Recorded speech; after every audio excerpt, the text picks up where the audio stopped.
Em Roma, vários estudantes do seminário francês decidem sair à procura do superior de sua congregação espiritana, Dom Marcel Lefebvre. Fiquei muito preocupado com a impossibilidade em que nos encontrávamos de continuar a trabalhar e de ter alguma certeza de chegar ao sacerdócio, visto o estado de espírito reinante. Fui então levado a lhe pedir que fizesse alguma coisa por nós. No princípio, ele me respondeu: vou achar-lhes um bispo. E lembro-me de ter tido a audácia de responder: mas, monsenhor, é o senhor que queremos. Ele me olhou estupefato e eu mesmo estava espantado de ter me atrevido a dizer tal coisa, porque só tinha 19 anos e estava cursando filosofia, e tinha me dirigido a um bispo de 63 anos dizendo: é o senhor que a gente quer. Não era pouco atrevimento, mas ele não disse nada e depois me respondeu: bom, vou pensar nisso. Dom Lefebvre aproveita o apoio do seu amigo Dom Charrier, bispo de Fribourg, na Suíça. Sua universidade ainda possui um clima favorável às ideias tradicionais. Dom Lefebvre se decide então, já em idade de se aposentar, a abrir uma casa de formação sacerdotal. Em maio de 1969, na biblioteca do professor Fahy, vários amigos o encorajam a empreender esta fundação de espírito tradicional.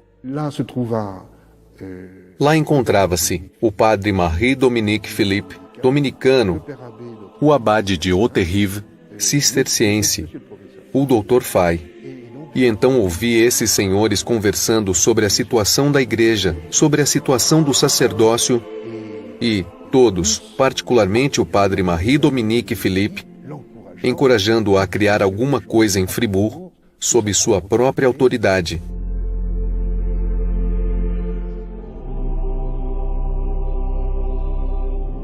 É assim então que alguns meses mais tarde, o arcebispo abre um primeiro ano de formação sacerdotal. Éramos 9, digamos, um mês após o início, tínhamos entrado no dia 13 de outubro. Lá pelos 15 de novembro, Dom Lefebvre já tinha começado a nos falar sobre o futuro, sobre uma eventual fraternidade sacerdotal. Desde então, já parecia, ao menos para nós, que ele já tinha um plano preparado. Mas pouco a pouco, e docilmente, ele conseguiu nos explicar que não poderíamos nos dispersar nas dioceses depois da ordenação, mas que deveríamos ficar juntos numa sociedade sacerdotal. Dom Lefebvre preocupava-se bastante com a regularidade canônica. Quando ele abriu sua casa em Fribourg, foi com um acordo de Dom Charrier, o bispo de Fribourg, que encorajou-o ardentemente a fazê-lo, e também com o apoio do cardeal Journet e do padre Marie-Dominique Philippe. Depois lembro-me muito bem que quando ele teve o reconhecimento canônico do nosso instituto, no início, ele ficou encantado e dizia: vejam, agora nosso projeto foi reconhecido pela igreja. É uma obra da igreja, ninguém poderá contestá-la. Mas pouco a pouco, o ensino que recebem esses jovens na Universidade de Fribourg adapta-se às reformas. Dom Lefebvre procura então providenciar uma formação separada. Uns amigos da região do Valais propõem-lhe a antiga casa dos cônegos do Grande São Bernardo, comprada em Écône, no Valais. A partir do início das aulas de 1970, o nome de Écône, na paróquia de Ride, vai se tornar célebre.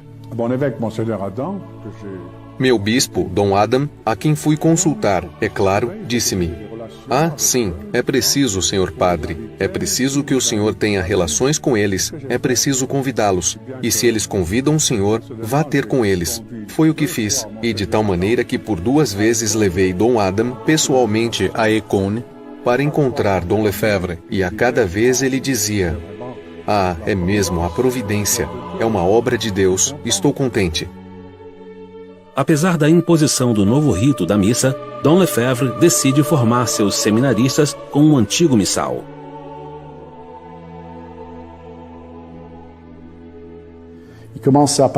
Ele começou a falar da missa e víamos que era toda a sua fé que se expressava. Era mesmo impressionante, porque para ele a missa era tudo. Era a redenção, era a cruz, é o coração do cristianismo, o meio de salvação, e o principal objetivo da igreja é continuar a missa, e devíamos fazer todo o possível para que os fiéis pudessem assistir à missa e beneficiar de suas graças.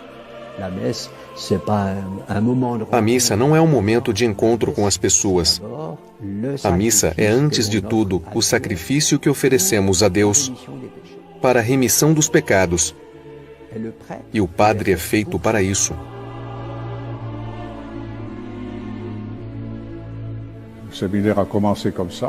O seminário começou assim. E depois, a cada ano, outros seminaristas vinham, de tal maneira que a casa tornou-se pequena demais. Foi preciso projetar construções. Quando foi necessário empreender a ampliação do primeiro edifício de Écône, eu estava nessa reunião. De noite, estava lá um arquiteto, o senhor Pedroni, que supervisava as obras, o diretor do seminário, o ecônomo geral, não me lembro quem era na época, enfim.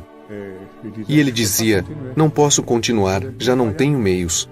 Ele continuou dizendo: não faremos nada, não faremos nada. Então dissemos: Monsenhor, temos que acrescentar uma ala, é preciso ampliar. Não tenho dinheiro, não farei nada. Não tenho nem a metade do dinheiro, não faço. Era a sua regra estrita. Se não tivesse a metade do orçamento, não faço, é sinal da providência. E de repente o telefone toca. Monsenhor, alguém quer lhe falar. Eram 9 da noite, no telefone. Alguém de Paris. Ele volta e nos diz: senhores, podemos começar as obras. O telefonema que ele acabava de receber vinha de uma pessoa que lhe fizera uma doação, que lhe permitia começar as obras.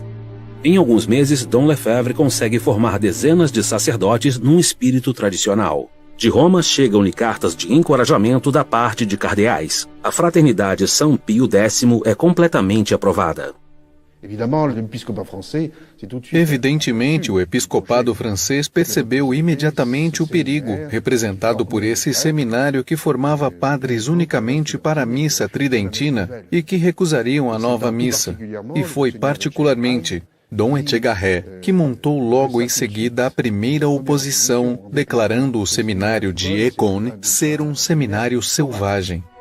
Por volta de outubro de 1972, os bispos da França tomam algumas medidas em Lourdes. Pouco a pouco, as portas se fecham para os padres de Écône. Durante alguns encontros romanos, Dom Lefebvre é censurado por não rezar a nova missa. Em novembro de 1974, 2 enviados de Roma são diligentemente remetidos pela Secretaria de Estado para inspecionar Écône. Écône a reçu une visite apostolique. Écône recebeu uma visita apostólica. Uma visita apostólica, quer dizer, enviados do Papa que vêm averiguar como andam as coisas e interrogar as pessoas.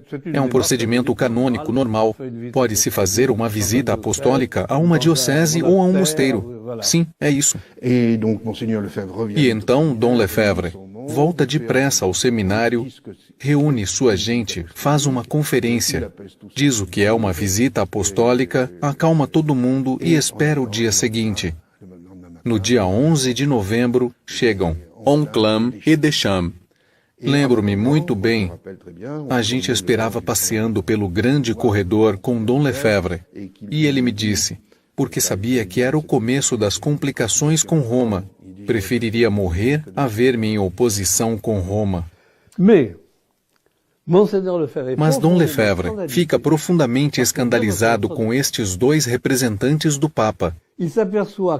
Ele percebe que na conversa com os seminaristas, eles faziam perguntas, falavam, etc., mas que também, e sem se envergonharem nem um pouco, diziam que duvidavam da ressurreição física de Nosso Senhor Jesus Cristo. Eles não assistiram a nenhuma missa durante os 2 dias que, penso eu, passaram no seminário e tiveram conversas tão revolucionárias diante de Dom Lefebvre, que Dom Lefebvre teve que fazer aquela famosa declaração de 21 de novembro de 1974. Nous adhérons de tout notre cœur, de toute notre âme, à la Rome catholique, gardienne de la foi catholique, et des traditions nécessaires au maintien de cette foi, à la Rome éternelle, maîtresse de sagesse et de vérité. Nous refusons par contre, et nous avons toujours refusé, de suivre la Rome de tendance néo-moderniste, néo-protestante, qui s'est manifestée clairement dans le Concile Vatican II, et après le Concile dans toutes les réformes qui en sont issues. Aucune autorité, même la plus élevée dans la hiérarchie, ne peut nous contraindre à abandonner ou à diminuer notre foi catholique.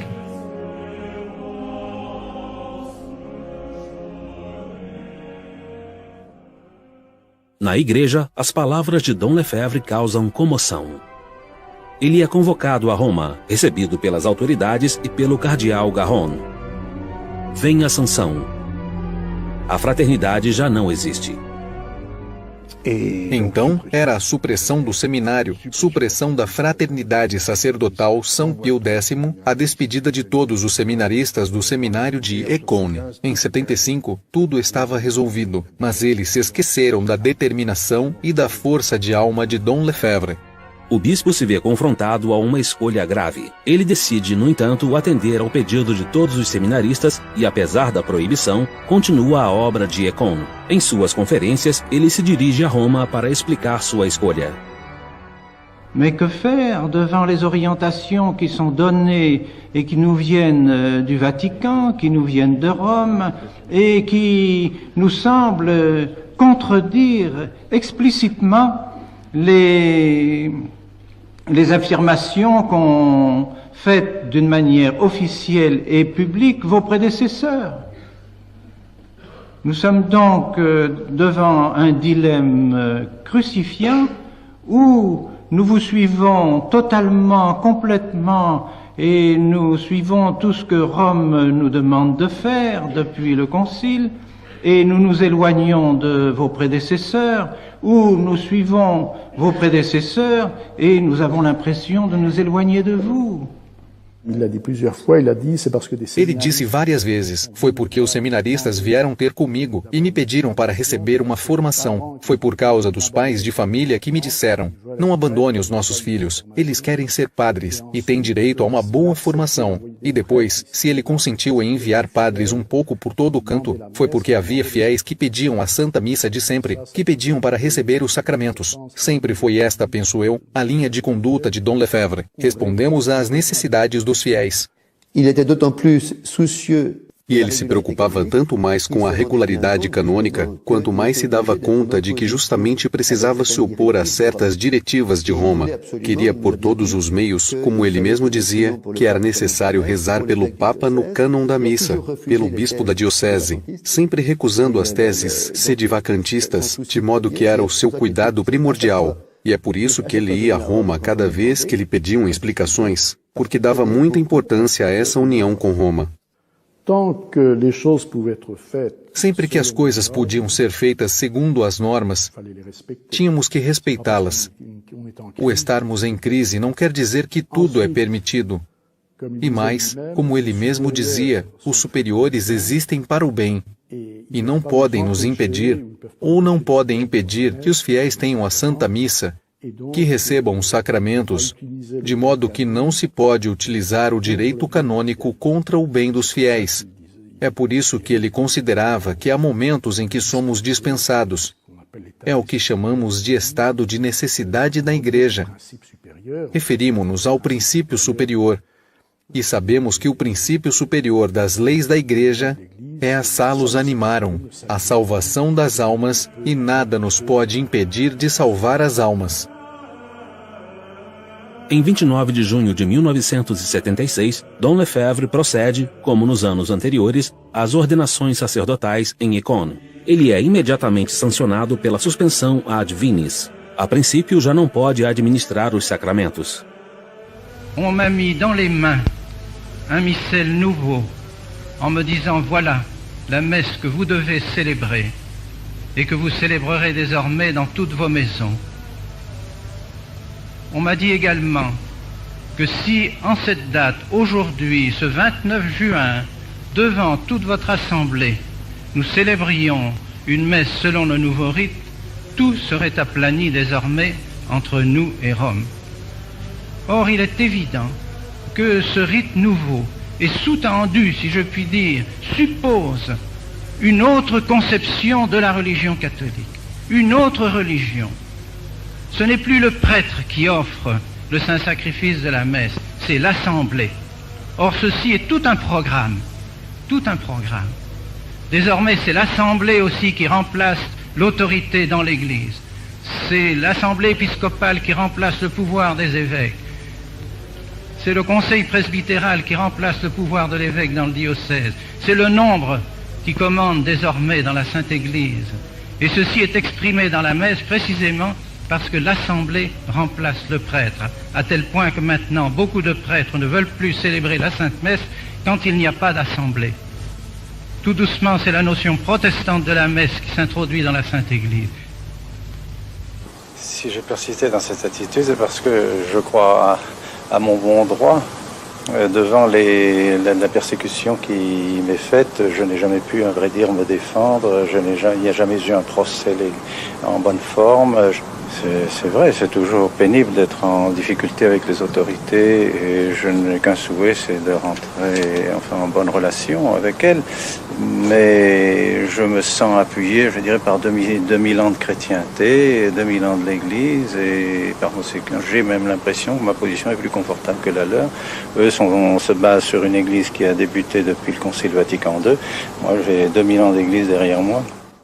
Em meados de 1976, a visita à França de Dom Lefebvre ganha de repente um aspecto midiático. Em 29 de agosto, ele celebra a missa em Lille, diante de 10.000 fiéis. Em Lille, tinham previsto uma sala para 500 pessoas, mas ao final foi preciso alugar o Palácio das Exposições para reunir as 10.000 pessoas. E isso tudo foi feito em um mês. Toda hora telefonavam a Dom Lefebvre. Monsenhor, devemos mudar de sala. A de 500 pessoas não tem lugar suficiente. Vamos pegar a de 2.000. Não é suficiente. Mudamos para uma de 5.000. Ainda é muito pequeno. Vamos alugar o Palácio das Exposições. S'opposer aux autorités les plus grandes dans l'Église, être suspens à divinis pour un évêque, c'est une chose grave, une chose très pénible. Comment peut-on supporter une chose comme celle-là, sinon pour des raisons excessivement graves? Et oui, les raisons de notre attitude et de votre attitude sont des raisons graves. C'est la défense de notre foi. Je fais une œuvre tout à fait semblable à celle que j'ai accomplie pendant 30 années, et voici que tout à coup, je suis suspens à divinis, peut-être bientôt excommunié, séparé de l'Église, renégat, que sais-je? Est-ce possible? Est-ce donc que ce que j'ai fait pendant 30 ans était susceptible aussi d'une suspense à divinis? Je pense au contraire que si à ce moment-là, j'avais formé mes séminaristes comme on les forme maintenant dans les nouveaux séminaires, j'aurais été excommunié. Si j'avais à ce moment-là enseigné le catéchisme qu'on enseigne dans les écoles à ce moment-là, on m'aurait dit hérétique. Et si j'avais dit la Sainte Messe, comme on l'a dit maintenant, on m'aurait dit suspect d'hérésie. On m'aurait dit aussi hors de l'Église. Alors je ne comprends plus. Quelque chose précisément a changé dans l'Église. Quando eu estava na Califórnia, ele me visitou 3 vezes e em Michigan, Houston, Phoenix, foi sempre a mesma coisa. Não estou fazendo nada além de transmitir o que recebi como seminarista, como sacerdote e como bispo. É o simples tradidi quod et accepi. Transmiti o que recebi. Je veux qu'à l'heure de ma mort, lorsque notre Seigneur me demandera qu'as-tu fait de ton épiscopat, qu'as-tu fait de ta grâce épiscopale et sacerdotale, je ne puis pas entendre de la bouche du Seigneur, tu as contribué à détruire l'Église avec les autres. No mês de setembro, conseguindo enfim uma audiência com Paulo VI, Dom Lefebvre pede ao Papa que o deixe fazer a experiência da tradição. Muitos intelectuais se mobilizam em sua defesa. Dom Lefebvre é um homem que admiro. Fez muito bem à sua volta. Ele fez o seguinte: primeiro, lembrou a muitos franceses que eles tinham uma religião. Ele os forçou a se questionarem sobre essa religião, sobre a fé deles. No que é que eu creio? Sou realmente católico romano ou o quê? Será que... aonde estamos indo?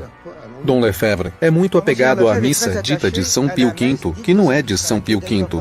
É uma missa muito antiga, porque ele pensa que é a missa que todos os fiéis, todos católicos, celebraram ou assistiram.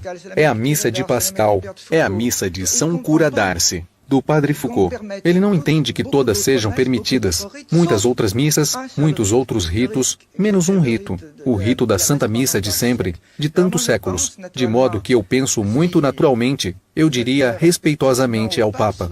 Se você fosse Paulo VI, Sim, é isso. Eu poderia permitir a missa de São Pio V em algumas circunstâncias. Isso resolveria imediatamente uma situação muito grave, porque eu penso que o que está em jogo nesta crise é